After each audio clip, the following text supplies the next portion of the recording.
Yo, what is going on YouTube? It's your boy GZTV, just kind of doing the supplementary content thing. It is the first of the month. Shout out to Playboy Cardi. It's March 1st.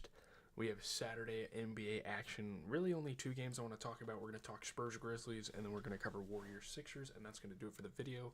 I'm going to go read for a little bit and then work on my Squid Game video because I really want to get another episode in. That episode was fantastic. But let's first talk about the Spurs Grizzlies. This will be a fairly short video, obviously, only two games to discuss.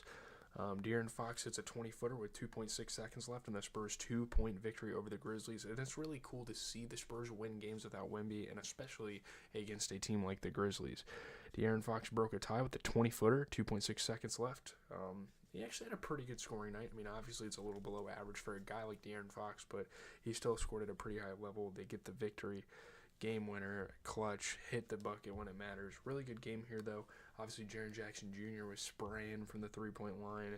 Zach Edey was playing really good defense. I mean, the Grizzlies were making it tough, obviously, and the Spurs were obviously outmatched. But, yeah, man, great game for Zach Edey, though. Especially, just defensively, he played really well. I think he works way better off the bench. I will say that. You look at the Spurs, though, 20 points for De'Aaron Fox. Not the greatest shooting splits for him or Vassell, who also had 20. But you had guys off the bench like Jeremy Sohan putting up 18 points, 11 rebounds, made a three. You get 24 points out of Stephon Castle, who shot 33% from three, 50% overall. So I think the bench really played well, and they outplayed the starters, which is really saying some stuff about their rotation. But they got the win, so I'm not going to say too much on that. You look at the Grizzlies, holy cow, 42-point performance for Jaren Jackson Jr., who shot 60%. Fantastic game. You get 15 points, 11 assists for Santi Aldama. They lost, though, obviously. John Konkar didn't really play that well. I don't know why he started on this team when you have Lamar Stevens, Gigi Jackson, Jay Huff, Zach Edey, Luke Kennard, Cam Spencer. You have plenty of guys off the bench. This is actually a really deep bench squad. Not having Ja Morant wasn't a huge problem. It kind of was because, you could have put him in the starting lineup with Scottie Pippen Jr.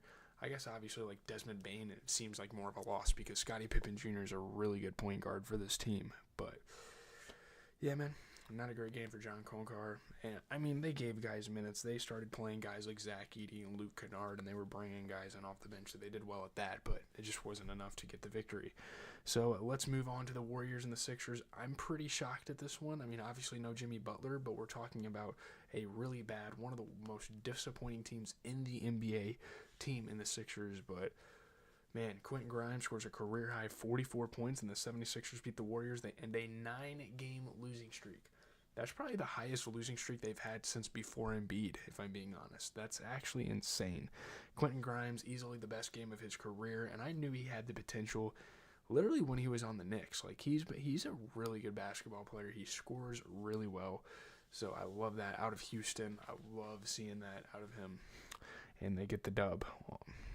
So there you go. Huge game for him. Obviously, Steph Curry throwing down a dunk. First dunk in 6 years. That was a big moment. That was fun.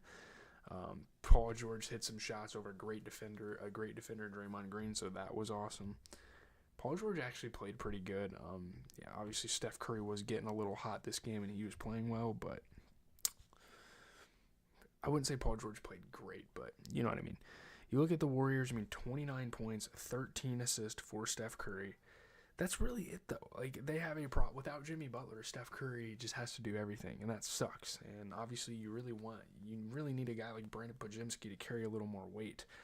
They have Kevon Looney, they have Gui Santos, Buddy Hield, Gary Payton II, GP2. They have a pretty good bench squad, if I'm being honest, but Brandon Podziemski, you just got to put in a little more work, especially when Jimmy Butler's not on the court. You can't really lose to this team either, and you cannot let Quentin Grimes, although a great player, you can't let the man put up 44 points off of 67% three-point shooting, and I believe 75% overall shooting. The guy was a bucket. Obviously, Kelly Oubre played great as well. 20 points off of 50% three-point shooting. You get 10 points, 14 rebounds for Andre Drummond, who shot 60%. Really, just an overall really efficient game for the Sixers. They shot 53% from the field, 58% from three, which very clearly outperformed the Warriors. So Big game for the Sixers. Obviously, shout out to them for getting the win. Obviously, it's not going to matter much because, I mean, they could sneak in the play-in. You never know. They're 2.5 games out. They could easily go on a run, but I don't know. You might as well give them a shot, I guess. You might as well not waste Paul George's years. That's going to do it, though. My Celtics play the Nuggets tomorrow at noon. That will be really exciting. I cannot wait for that game. What other games? I mean, the slate tomorrow is the slate tomorrow. It's not great. Obviously, the Clippers play the Lakers again, so that's obviously something to get excited about. Other than that, though, I'm not really that excited about any of these games in particular. There's a lot of injuries that have happened around the league that have kind of prevented me from being excited about some of these. But with that being said, I'm out. Leave a like, comment, subscribe on the stream. I hope to get a Squid Game video out soon. See you guys there. I hope that video will come out in the next couple of days. Again, I've been studying